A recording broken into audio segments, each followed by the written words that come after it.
الرجيم بسم الله الرحمن الرحيم وما كان لمؤمن ولا مؤمنة إذا قضى الله ورسوله أمرا أن يكون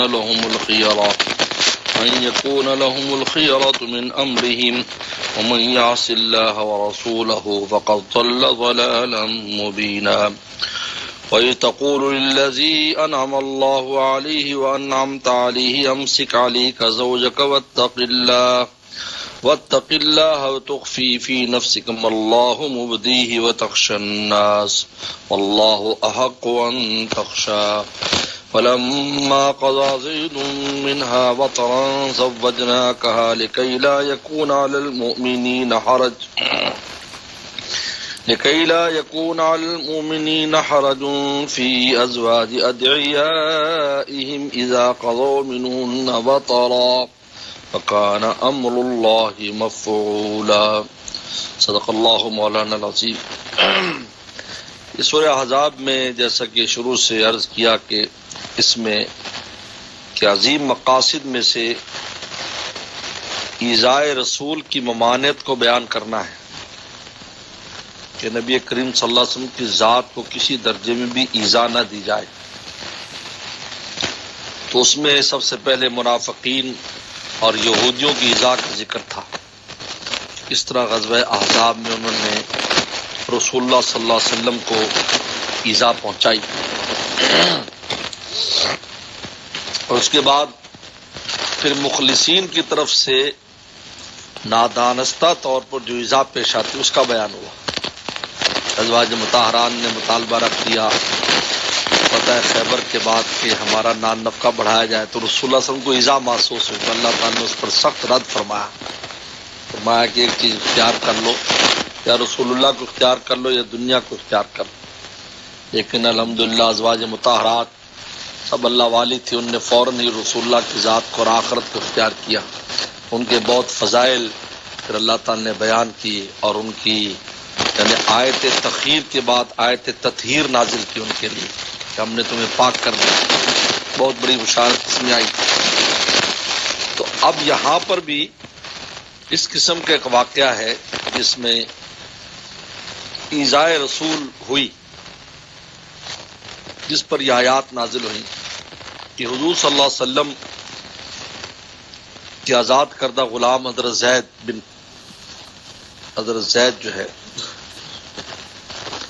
بن حارث جو ہے حارثہ، یہ حضرت یہ تھے تو عرب لیکن غلام بنا لیے گئے، تو یہ حضرت خدیجہ کبریٰ رضی اللہ عنہ کے غلاموں آپ کے پاس تھے، تو آپ نے پیغمبر اسلام کو ہدیہ کر دیا، تو آپ نے ان کو آزاد کر کے اپنا بیٹا بنا لیا۔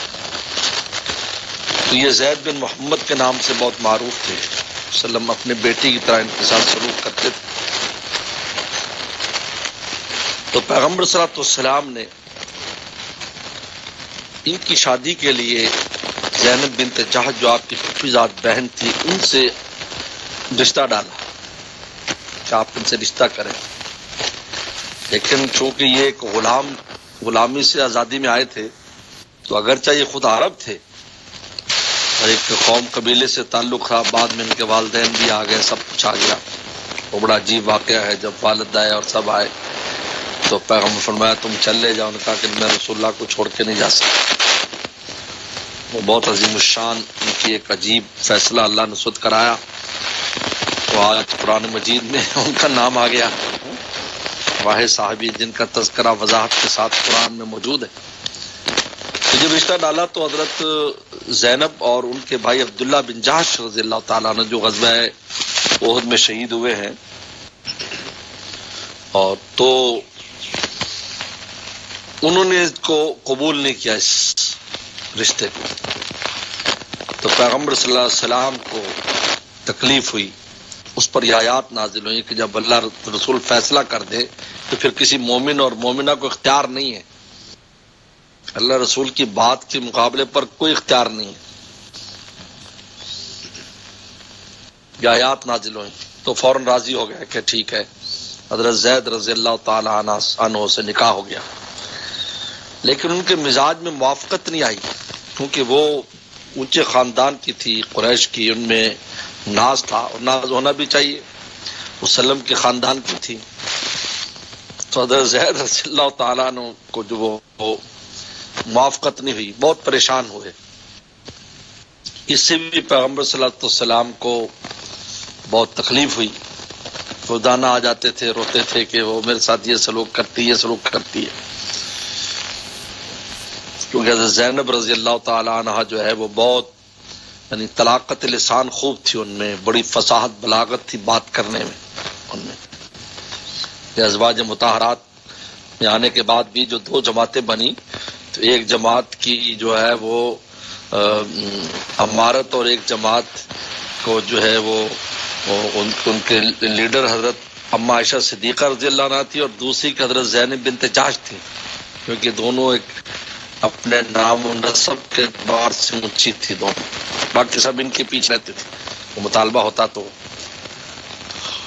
ان کی جب یہ بات نہیں بنی تو پیغمبر صلی اللہ علیہ وسلم. اب یہاں پر ایک بڑی اہم بات ہے کہ جس کو حضرت امام زین العابدین نے جن کو نقل کیا، اور اس کی تائید علامہ ابن حجر اسقلانی نے فتح الباری میں بھی کی ہے، کہ یہ جو بات جو امام زین العابدین نے کی ہے، یہ بات بالکل اس آیت کی تفسیر میں بے غبار اس سے تفسیر ہوتی ہے کہ پیغمبر صلی اللہ علیہ وسلم کو بذریعہ وحی پہلے بتا دیا گیا کہ یہ گھر بسے گا نہیں، اور یہ ان سے طلاق ہو جائے گی، اور پھر یہ آپ کی زوجیت میں آئیں گے. تو یہ پیغمبر صلی اللہ علیہ وسلم کے لیے چیز ایک بڑی سخت مجاہدے کی حیثیت اختیار کر گئی، اس لیے کہ عربوں کے ہاں جو منہ بولا بیٹا ہوتا تو حقیقی بیٹے کی طرح ہوتا تھا. اس کی بیوی سے نکاح کرنا، بہو سے نکاح کرنا وہ قرار دیتے تھے، بالکل معاشرے کے بالکل خلاف.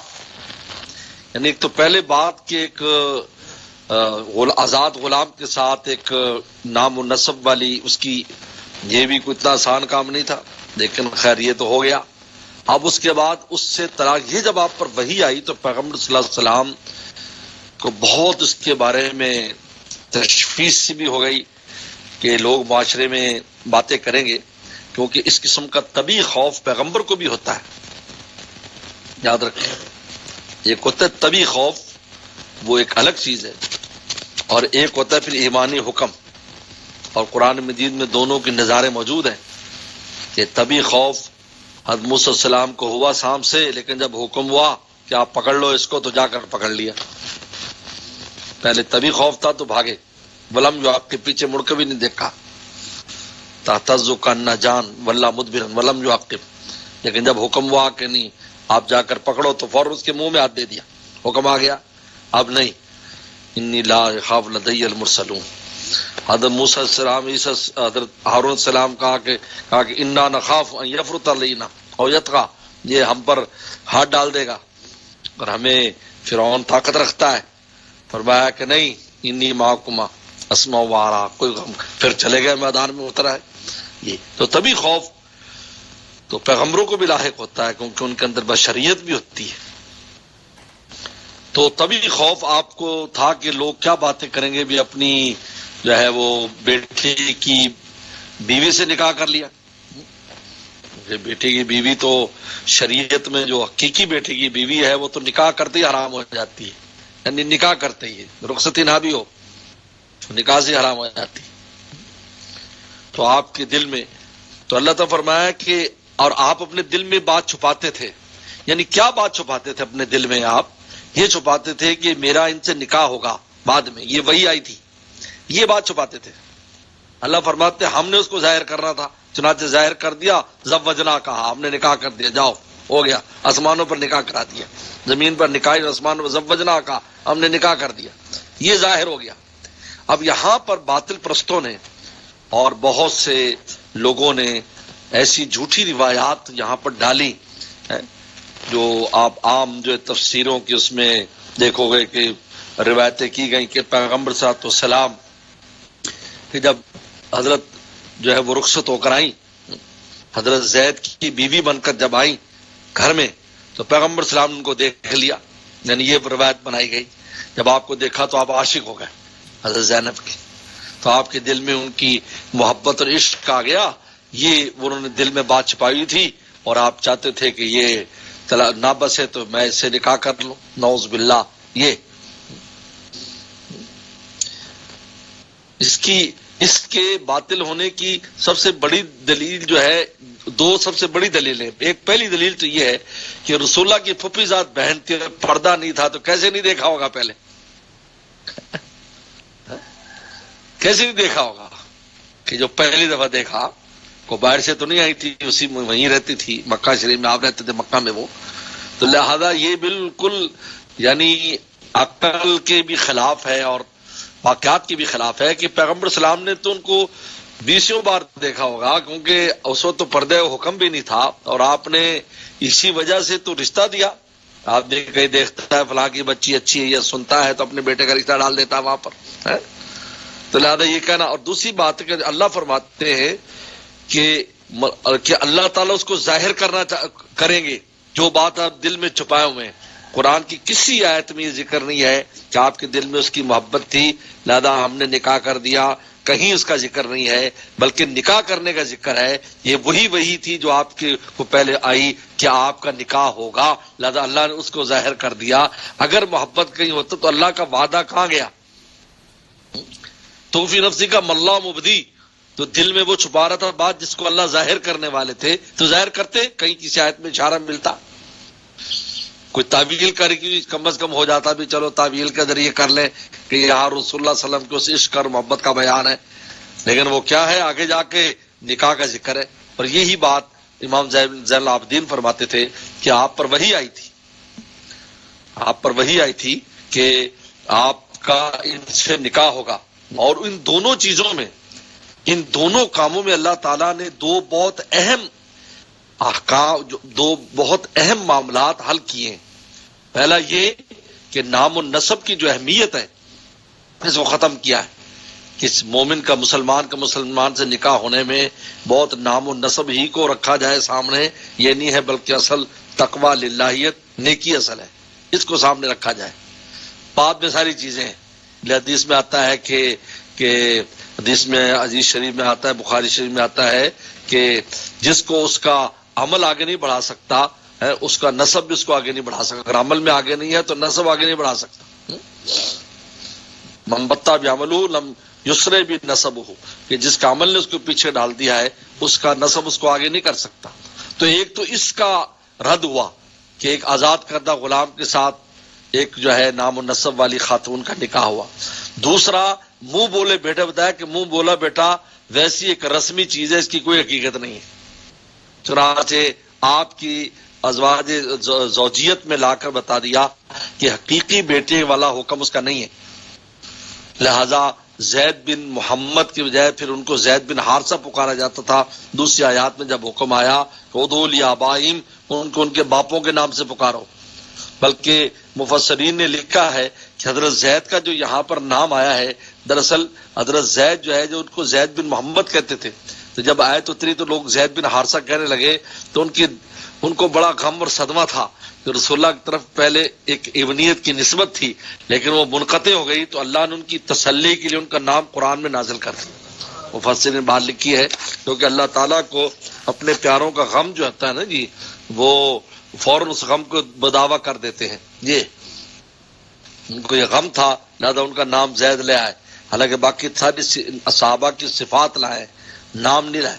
وہ صفات سے بن بھی اور صدیق رضی اللہ کا ذکر ہے، یا عمر رضی اللہ کا ذکر ہے، یہ فلاں صحابی کا ذکر ہے، فلاں، وہ ان سے پتہ چلتا ہے۔ لیکن آپ کا نام لے آئے کیونکہ آپ کا نام ہی کو زید بن محمد سے زید بن حارثہ بنایا گیا، تو ان کو قلب پر غم سا رہتا تھا۔ اللہ نے یہ آیت لا کر ان کا غم دور کر دیا کہ ہمیشہ قرآن پڑھا جاتا رہے گا، دنیا میں بھی اور جنت میں بھی، تو اس میں ان کا نام آتا رہے گا۔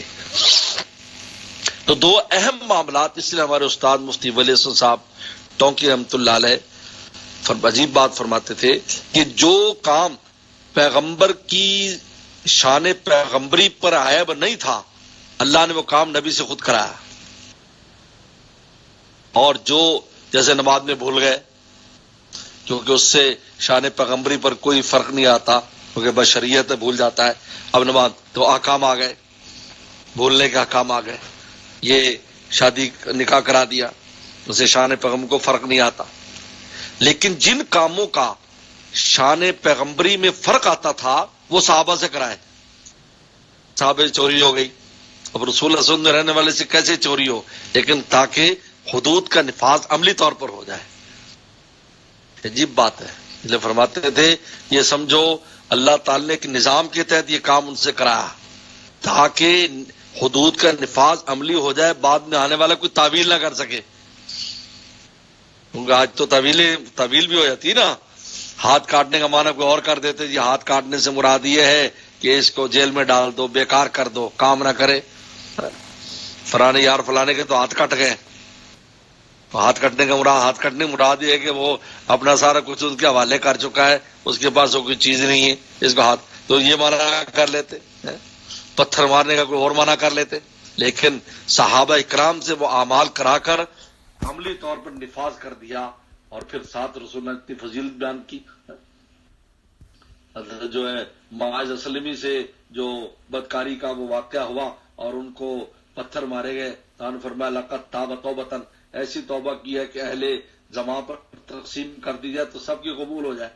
ایک شخص کی توبہ اتنی بڑی، یہ فضیل بیان کر دی فضائل کے اعتبار سے یہ، لیکن تاکہ عملی تو ہمارے استاد مفتی بن صاحب بڑا عجیب فارمولہ بتاتے تھے کہ جو شان پیغمبر کے خلاف جو کام نہیں تھا وہ رسول اللہ سے خود کرایا اللہ نے، اور جو اس میں تھا تو صحابہ سے کرا دیا تاکہ عملی طور پر امت کے سامنے وہ چیز آ جائے۔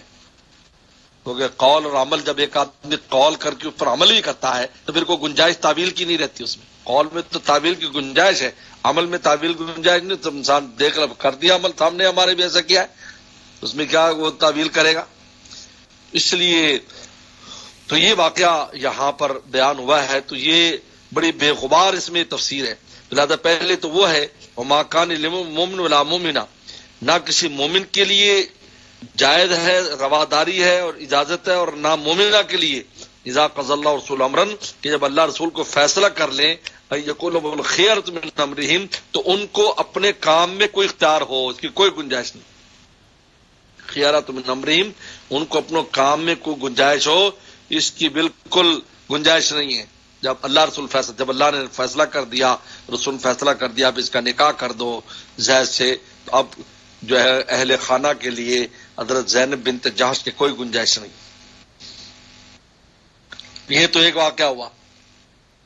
اس کے بعد اب جب گھر نہیں بسا اور اختلافات شروع ہو گئے تو پھر رسول اللہ علیہ وسلم ان کو نصیحت فرماتے تھے، ادھر وہی بھی آئی ہوئی تھی اور ادھر آپ ان کو نصیحت بھی کرتے ہوئے تقول للذی انعم اللہ علیہ، اور جب آپ کہتے تھے اس شخص سے جس پر اللہ نے انعام کیا، یعنی ان کو اسلام کی توفیق دی اور رسول اللہ کی خدمت میں پہنچا دیا، ونعمت علیہ، اور آپ نے بھی انعام کیا کہ اپنا بیٹا بنا کر رکھا اور پھر اتنے اونچے خاندان میں ان کا رشتہ ڈالا، امسک علی کا زوجک، آپ ان سے کہتے تھے اپنی بیوی کو سنبھال، صبر کی تلقین کریں، امسک، روک کے رکھو اپنی بیوی کو، سنبھال کر رکھو، واتقی اللہ، اللہ سے ڈرو، وتخفی فی نفسک ما اللہ مبدی، اور تو چھپاتا تھا اپنے دل میں وہ بات جس کو اللہ ظاہر کرنے والے تھے۔ یہ وہ بات ہے جو وحی الہی ہے۔ پہلا آپ دن فرماتے تھے کہ آپ کے دل میں تھا کہ وحی تو ایسے آئی ہوئی ہے، لیکن پھر بھی ان کو نصیحت کرتے بھی آپ چلاؤ گھر جہاں تک چلتا ہے، اور وہ بھی کوشش کرتے رہے، لیکن آ کر تھک ہار گئے اور ایک دن انہوں نے طلاق دے دی اپنی بیوی کا، حضرت بس میں نہیں چل سکتا، کیونکہ بڑی دبنگ قسم کی خاتون تھی وہ، اللہ نے شان دی تھی ان کو۔ وَتَخْشَى النَّاسَ، اور آپ لوگوں سے ڈرتے تھے، یعنی لوگوں سے ڈرتے تھے کس مطلب میں، یعنی وہ جو وحی آئی تھی وہ پہلے اس کا اظہار نہیں کیا آپ نے کہ میرے پہ ایسے وحی آئی ہے، یا آپ تو اس میں لوگوں کے خوف کی وجہ سے، لیکن یہاں پر کہیں بھی یہ نہیں ہے کہ اللہ نے اعلان کا حکم دیا ہو کہ آپ اس وحی کا اظہار بھی کریں، لہذا آپ پر اظہار کو واجب نہیں تھا، یاد رکھو، جب اظہار واجب نہیں تھا تو لہذا آپ نے اظہار نہیں کیا اس طبی خوف کی وجہ سے، لیکن آپ پر ضروری بھی نہیں تھا، ورنہ پیغمبروں پر جب حکم آ جائے پھر وہ کس سے نہیں ڈرتے۔ واللہ احق ان تخشا، اور اللہ زیادہ حقدار تھے اس بات کا کہ آپ ان سے ڈرتے، یعنی اللہ سے ڈرتے، یعنی یہ جو آپ کو طبی خشیت ہوئی یہ نہیں ہونی چاہیے، یہ بتایا۔ فلما قضا زید منها وطرا، جب زید نے اپنی اس سے ضرورت پوری کر لی، یعنی اب گھر نہیں چلا اور جی بھر گیا، تو طلاق دے دی.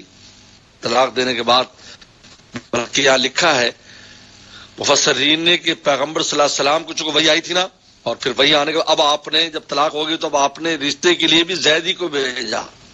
جب عدت گزر گئی تو آپ نے کہا کہ جاؤ رشتہ پیش کرو. بلکہ وہاں لکھا ہے حضرت زید گئے، حالانکہ ان کی اہلیہ نہیں تھی، تو گھر کے میں ایک کہتے پیٹ کر کے کھڑے ہو گئے دروازے کی طرف، حالانکہ ان کی پہلے اہلیہ بھی نہیں تو اس پردے کا حکم بھی نہیں آیا تھا.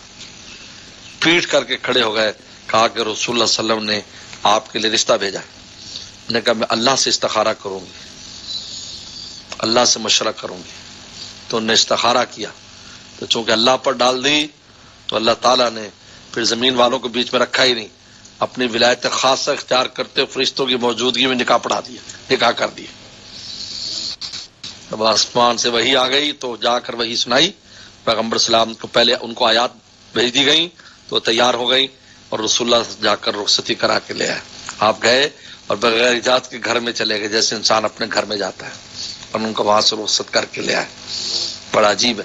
بلکہ یہیں پر انہی کے واقعات میں ایک واقعہ لکھا ہے، چونکہ میں نے بتایا نا کہ زینب رضی اللہ تعالیٰ عنہ چونکہ بہت دبنگ اور زبان ان کی وہ تھی، تو پیغمبر اسلام کسی بات پر ناراض ہو گئے، کیونکہ ہم عائشہ کے ساتھ ان کی چلتی رہتی تھی، نوک جھونک چلتی رہتی تھی. تو آپ کسی بات پر ناراض ہو گئے تو آپ نے گھر میں جانا چھوڑ دیا. تو آپ مشرق کی جانب رسول اللہ صلی اللہ علیہ وسلم کے حجرے ہیں، آپ اگر روضہ اقدس پہ سلام پیش کر باہر جائیں تو الٹی ہاتھ پر ایک احاطہ بند ہے.